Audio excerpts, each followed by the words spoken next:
Okay, so here's the problem. There's a big problem here. The problem is, it's true. You're oppressed, you're oppressed, you're oppressed, you're oppressed. God only knows why. Maybe you're too short, or you're not as beautiful as you could be, or your grandparent was a serf, likely, because almost everybody's great-grandparent was. It's like, and you're not as smart as you could be, and you have a sick relative, and you have your own physical problems, and it's like, frankly, you're a mess. And you're oppressed in every possible way, including your ancestry and your biology, and the entire sum of human history has conspired to produce victimized you with all your individual pathological problems. It's like, yes, true. Okay, but the problem is that it is true. And so if you take the oppressed, you have to fractionate them and fractionate them. It's like, you're a woman. Yeah, okay, well, I'm a black woman. Well, I'm a black woman who has 2 children. Well, I'm a black woman who has 2 children and one of them isn't very healthy. And then, well, I'm a Hispanic woman and I have a genius son who doesn't have any money so that he can't go to university, and I had a hell of a time getting across the border. It was really hard on me to get my citizenship. My husband is an alcoholic brute. It's like, well, yeah, that sucks too. And so, so let's fix all your oppression, and we'll take every single thing into account, and then we'll fix yours too. We'll take every single thing into account. It's like, no, you won't, because you can't. You can't. It is technically impossible. First of all, you can't even list all the ways that you're oppressed. Second, how are you going to weight them? Third, who's going to decide? And that's the bloody thing. Who's going to decide? That's the thing. Well, what's the answer in the West? It's like, in free markets, oh yeah, Christ will never be able to solve this problem. No one can solve it. What are we going to do about that? We're going to outsource it to the marketplace. You're going to take your sorry, pathetic being and you're going to try to offer me something that maybe I want. And I'm going to take my sorry, pathetic being and I'm going to say, well, all things considered, as well as I can understand them, maybe I could give you this much money, which is actually a promise, for that thing. And you've packed all of your damn oppression into the price. And I've packed all my oppression into the willingness to pay it. And that solution sucks. It's a bad solution, but compared to every other solution, man, it's why 10% of us have freedom. And so there's a tremendous illogic at the bottom of this. It's like,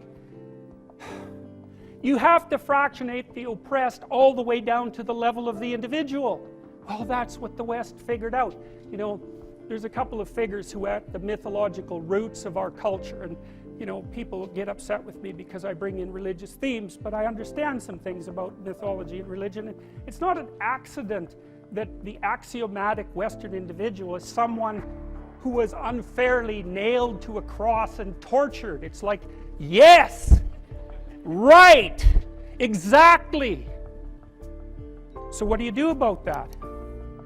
Well, I thought about that for a long time too. It's like, well, you don't get together in a damn mob, because all that does is allow you to be as horrible as you could possibly imagine and suffer from none of the consequences. That's a bad idea. So how about we don't do that? Well, there's a deep idea in the West too. It's like, pick up your damn suffering and bear it and try to be a good person so you don't make it worse. Well, that's a truth. I read a lot about the terrible things that people have done to each other. You just cannot even imagine it. It's so awful. So you don't want to be someone like that. Now, do you have a reason to be? Yes. You have lots of reasons to be. God, there's reasons to be resentful about your existence. Everyone you know is going to die. You too. And there's going to be a fair bit of pain along the way, and lots of it's going to be unfair. It's like, yeah, no wonder you're resentful. It's like, act it out and see what happens. You make everything you're complaining about infinitely worse.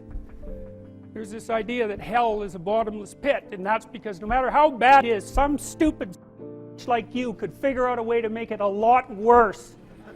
So you think, well, what do you do about that? Well, you accept it. That's what life is like. It's suffering. That's what the religious people have always said. Life is suffering. Yes. Well, who wants to admit that? Well, just think about it. Well, so what do you do in the face of that suffering? Try to reduce it. Start with yourself. What good are you? Get yourself together for Christ's sake, so that when your father dies, you're not whining away in a corner, and you can help plan the funeral, and you can stand up solidly so that people can rely on you. That's better. Don't be a damn victim. Of course you're a victim. Jesus, obviously. Put yourself together. And then maybe if you put yourself together, you know how to do that. You know what's wrong with you, if you'll admit it. You know there's a few things you could like polish up a little bit, that you might even be able to manage in your insufficient present condition.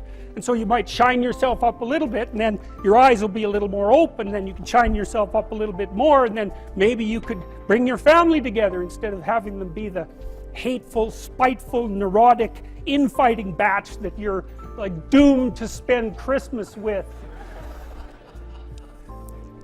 So then you fix yourself up a little bit, kind of humbly, because, you know, God, you're a fixer-upper if there ever was one. And then you got to figure out, well, can you figure out how to make peace with your idiot brother? And probably not, because he's just as dumb as you, so how the hell are you going to manage that?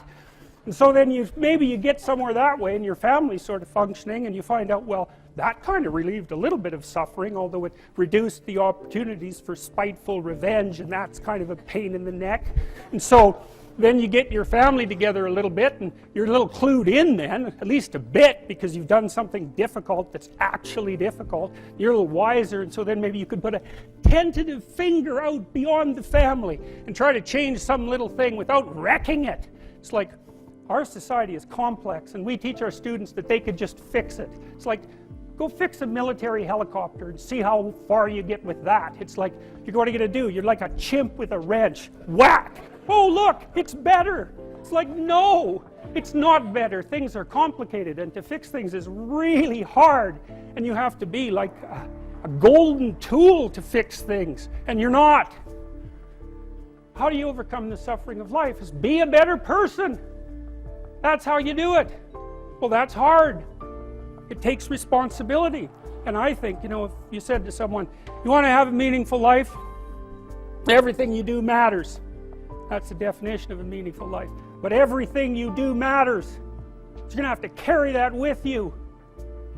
Or do you want to just forget about the whole meaning thing, and then you don't have any responsibility, because who the hell cares, and you can wander through life doing whatever you want, gratifying impulsive desires for how useful that's going to be, and you're stuck in meaninglessness, but you don't have any responsibility. Which one do you want?